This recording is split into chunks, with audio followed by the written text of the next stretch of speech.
بسم الله الرحمن الرحيم الحمد لله رب العالمين والصلاة والسلام على رسول الله waxaan marka hore tacsiyo dirayaa dhammaan eheladii iyo qaraabadii iyo ummadda Soomaaliyeed dhibaatadii maanta ka dhacday magaalada Muqdisho ex control afkooye taasoo cadawga ummadda Soomaaliyeed uu ku gumaaday arday badan oo jaamacado u socday iyo dad ku mashquulsanaa aroortii u soo kalaxay risqoodii inay caruurtooda raashin u doontaan aroortii meesha isugu yimi dhacdadaasi waxay dhacday saaka 7 iyo 15 daqiiqo kadibna waxaa booliisku soo gaaray isla goobtii 10 daqiiqo kadib annaguna waxaanu nimi 8 oo waxla geerida halka ka dhacday iyo baaxadda ay leekayd iyo shirqoolku intuu leekaa iyo ciidamadu si ay soo hor istaageen xaalad cakiran oo adag bay ahayd oo aad u fool xun una baahnayd in la fiiriyo kadib waxaa noo yimid duqa magaalada oo isagu aan naga dambeeyey muddo tirada markaa la sheegi karay ma suuragal ma ahayn waqtiga iyo xaaladda lagu jiro in la sheego waa garan kartaa meel in ka badan 70 qofood ay ku dhinteen in la yiraaho muxuu ahayn ta saacadiiba la soo istaagay intaas dhimatay markaa waxaanu islahayn waqtiga saxa ah ee la sheegi karo ee ummadda Soomaaliyeed loo sheegi karo waxa xaqaaqiq jira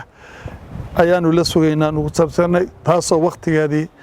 galabta markaan soo eegnay isbitaalada soo tirinay meel walba aan soo eegnay aan rabo inaan u sheego tirada saxda ah ee dadku doonayay 79 qof ayaa ku dhintay ilaa saaka ilaa hadeer waana dhici kartaa qof iyo 2 iyo 3 iyo 4 bayna ku sii darsamaan maxaa yeelay dad badan oo dhaawac jira dhaawacna 100 iyo xoogaa buu ahaa waanu soo kormeernay waanu soo booqanay golaha wasiirada oo guddi loo saaray anigu aan kamid ahaa duqa magaaladuna kamid ahaa ayaa soo kormeeray ciidamada booliiska oo meesha ka shaqeynayay iyo kuwii controlka joogay iyo arday jaamacadda u socotay oo meesha maraysa 2 basaareed iyo ummad badan ayaa meesha saaka ku halaagsantay oo cadawgu ugu talagalay waa u tacsiyadeynaa dalka iyo dadkaba waxaanu leenahay mar labaad Allah u naxariisto ilaahay jannada ha ka waraabiyo ciidanka booliiska Soomaaliyeed oo iyaga naftooda ay kaga dhinteen saraakiil iyo saraakiil xigeen meesha shaqada ka joogteen iyagana iyo xaasaskooda tacsiibaan u dirayaa waxayna u diideen baabuurkaasi inuu magaalada soo dhex galo waa garan karta dadka xamar yaqaana controlka afkooda meesha ku yaalo marka sidaas aan rabaa dadka inaan ugu bayaaniyo inaan yaani waqtiga munaasabka ah ee la sheegi karo waxa gaaray iyo khasaaraha intuu leekaa inay qaadan karin hal saac gudahood meel intaan leeg iyo musawirada aad aragteen dhulka baaxadiisa intay leeg tahay inaan lagu sheegi karin isla daqiiqado aan lagu sheegi karin